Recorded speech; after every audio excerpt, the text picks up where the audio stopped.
Mamaya magluluto rin ako ng ganyan kila May. Kailan? Mamaya. Bakit? Pupunta kayo. Pupunta ako doon. Nakapupunta ako. Gusto nga ni Max na ganyan. Eh, hindi nga kami nakapagluto nung isang araw. At sabi niya, lutuan mo naman ako, Nay, ng adyon.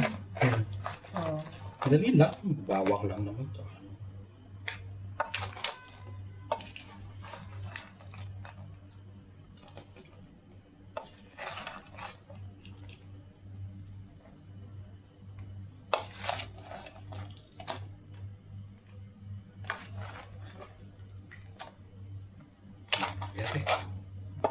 Ganyan.